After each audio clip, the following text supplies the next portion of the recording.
we're back here with the 6.5, and what we're going to do right now is just take the grip frame off. If you've seen any of the other videos, this basically runs like every other grip frame. It might even get a little bit redundant. If you know how to take a grip frame off, skip this video and move on to the bottom tube. Or the top tube is what we'll do next. I do want to go through it. I do want to spend the time and make sure that, you know, if whatever series of videos you're watching, you're getting the full experience and you understand how to take apart the marker.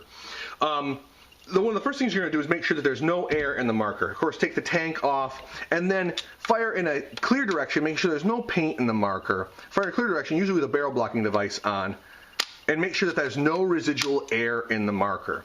Also, before working on any marker, you're going to want, you know, a good set of safety glasses. I've got a set on. I have a couple on my workbench over here. Always have them on. If you don't have a set of safety glasses on, throw your goggles on. They're ASTM certified. You know, pull the bottom part off, and then, you know, if anything flies out or gets silly and hits you in the face, you're not losing an eye, because it's all fun and games until someone loses an eye. This is CCM's barrel. I've showed you a deadly win on some other videos. This is a 14-inch. Quality barrel. I've had no issues with it. They come with sizers. You can order as many sizers as they sell. This is 6.90, which is usually standard, which it comes with. I believe they go down now to 6.79. They might even go a little lower. Okay, this is the 14-inch. This is the control bore. That's 6.90 for a couple inches, and then it widens out to 6.695. Shoots great. I have no problem with it. I typically run a deadly win, but that's just my preference. That'll run just fine for you. Okay, we're going to take off the ASA here and take off the grip frame. Now notice, if you weren't paying attention there, what I did was I pushed in on this collet and I pulled out on the macro line. That quickly takes that off. Don't fight it. Push in on the collet, pull out on the macro line. We'll set the reg aside. The reg is in a different video. Flip this over, grab a 1/8 inch Allen key, and take apart, or unscrew by about half a turn, this rail. Now what this rail does is it expands slightly to grab onto this ASA. So you only need to give it a little turn. Those screws rarely need to come out unless they're just completely destroyed and gooby. And then take this out. Let me set this just aside and talk about the ASA for just a second. Okay, you might have a one-piece ASA or a two-piece. In the Series 6 video series, I showed you a two-piece. Here's what a one-piece looks like, just like that. I like the two-piece a little bit better, but the one-piece works just fine. And all you need to do is make sure that that O-ring is looking good and is sealed. You can see I've got marmalade on it, so I'm not going to worry about that for right now. Make sure it's sealing. If it's leaking out the front of this or out this hole here, it's probably that O-ring. Clean it up, clean it out on the inside with any long-handled Q-tips if you need to. Set it aside. Okay. 5/32 Allen key. We'll take off these two bottom pieces, paying attention to where I put it on, so I can put it on back where I like it. There is like 6 options or something crazy when you put it back together, so you want to make sure you're kind of paying attention here. Alright, so that's off. Set that aside. The next step is going to be, silly screws, the next step is going to be taking off the grip frame itself. Now, this is where that long-handled T-handle that I talked about in the Tools of the Trade video series, either for the T2 or the 6 and 6.5, will come in handy. You can use this, and that works just fine, especially ball ends. That allows you a little bit of rotation there. That's why I like to advise people to get ball ends. But take a look at this. You put this in, it goes straight in, and it's past. And why is that so tight? It's past the grip frame. I use the hand of Odin on that thing. Anyway, tightening that up, loosening that up, I should say, loosening this up. You want to get it to where it can cant and rock. You then push in on this pump arm, pulling out slightly on that, and that takes the AT off. Okay? Let me show you what I did there again. If it's tight, it's not going to come off, and you're going to fight it. Don't fight it. Loosen it up so it can cant slightly and slide right off. Okay? Then you're going to want to slide this backwards on its rail and take it off. But why is it not coming off? You need to pull the trigger, drop the sear, push it backwards, and it comes off cleanly. Okay? Now, these two screws are of a particular length. The one in the front is longer than the one in the back. What you don't want to do is reverse these. The reason why is This lug, this hammer, and you can see this if I take this rear screw out, once it gets pulled back, will go right into that hole. And if you've got too long of a screw there, you can pump the marker about, that far, which isn't going to get anything to shoot, okay, except for you shooting yourself because you don't know what happened. So make sure that the small screw goes back and the big screw goes in the front, and they're about the same depth. I'll set that whole thing aside because we'll work on that later. Okay? Now, this is the Series 6.5 frame. What we want to do is now take off the grip panels, and those should be 3/32 screws, although they might not be on yours. Whatever screws fit those. I've got die stickies on these. They come from the factory with Delrin checkered handles, whatever's comfortable for you. I don't care what you run, put on there what you want to put on there. Die sticky, these aren't 3s, I'm sorry, these are 1s. These are hard to find, so when I find them I snap them up because I like them on all my markers, but that's just how I roll. You put on there whatever you want. Duct tape, I don't care. Set that aside. You know what I do though? I always do clean the inside of this in between games and clean the outside. Stickies are meant to be sticky, so that's the way I like them. So anyway. Now at this point you need to get the auto trigger arm off. And again, I've said this in other videos, but you might have a variation in frames. I will link you at the bottom to the Series 6 frames to show you those variations, and then I'll work on what I know comes with a 6.5 currently. Okay? Show you the variations there, but if you don't see something that looks familiar to right now, look on that Series 6.5 frame video that I'm linking at the bottom right now, and you'll be set with that. Anyway, there's a pin in this one, and this one also shows where they stopped drilling out the auto trigger cam all the way out. It's now recessed on the inside. But there's a pin there that holds in this auto trigger cam and arm. A couple of taps usually and that comes right out. Now, what I found is don't hold onto this arm while you're tapping. It kind of gives it too much binding, but that pin comes out. You see how small that pin is. Set it aside carefully. That allows the auto trigger and arm to come out. Now, on some frames, and again, go back to the other video that I'm linking you to, you might have a secondary pin that holds in your trigger. Okay, this one has a bolt that holds into it, and most of the older markers will have a bolt that holds in on that one. The next thing we're going to want to do is push out this pin. This pin is held in by the grip frames while it's together.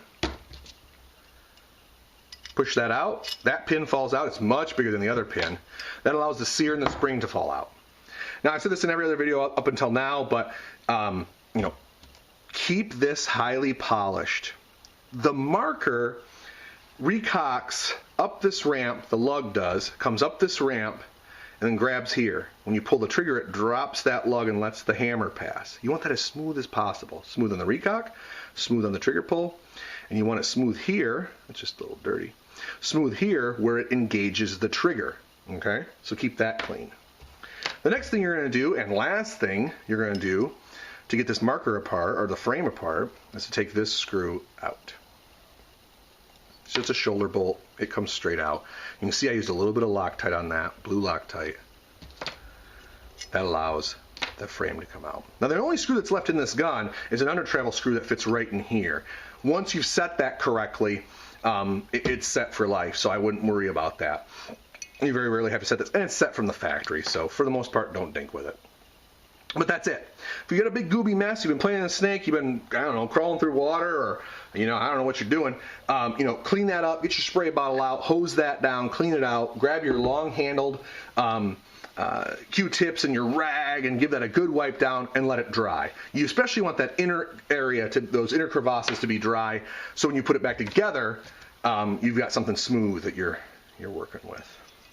Anyway, we're reassembling, putting the trigger back in. It has to go in first. You can't put the sear in first. Trigger goes back in here.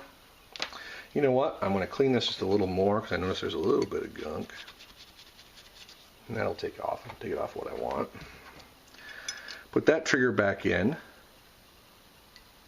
as such. Grab that shoulder bolt. Put it back in. 1/8 inch. Tightens that up.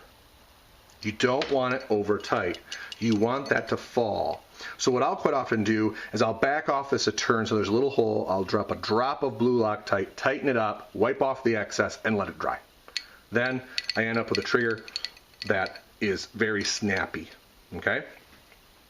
Next thing we're going to put in is the sear and sear spring, sear return spring. There's a hole there to drop that in. It fits in a recess down here. Make sure it's in there, it might pop out. Put the sear in and line up the holes of the sear with that hole here and drop this bigger pin in.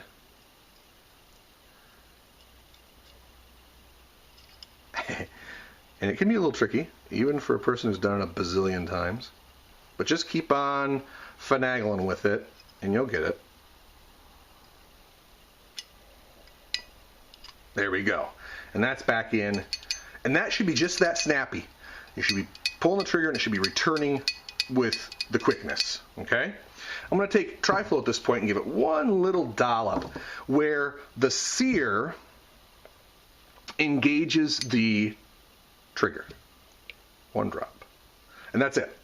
I got one drop on the paper, but hey. That makes it very fast. Okay? Put the auto trigger and auto trigger cam and arm back in, drop that pin in, seat it in place, and that's it reassembled, bar the grip frame. So, or excuse me, bar the grips. We grab the grips, making sure we keep this pin in. I put my finger on there to hold it down. Or we can frankly just take it out until we get these panels back on.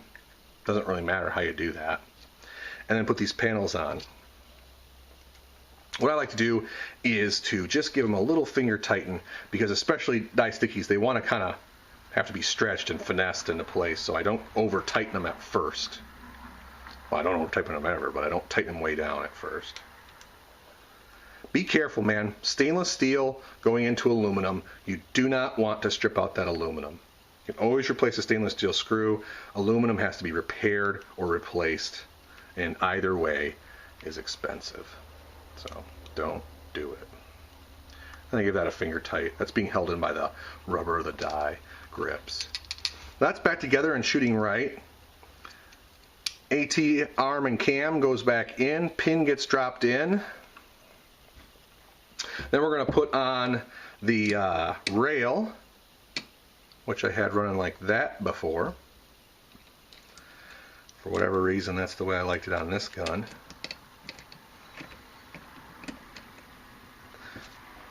.5/32 Allen key, or Allen wrench as some people call them. That's pretty fungible. Either way works. Synonymous, maybe is the better word. If I didn't know you guys were out there, I'd know I was talking to myself. Then the ASA goes back on here. You use a 1/8 to tighten that back down, setting it where you like it. I like mine about right there. And both have to be tightened down well to make sure that they stay tight. You get this from the factory, by the way, and they seem to not do. Just give it a little reef to spread those apart, and then that grabs it and it's set. So that's it for the frame. That's taken apart and put back together. Your Series 6.5 probably will not come with this hole here. This was set with a beaver tail to be going in. The 6.5s usually now come in the factory without that hole. Don't worry about it either way. It doesn't really matter. But that's it for the frame. We'll now move on to the pump handle and top tube in the next video. Thanks.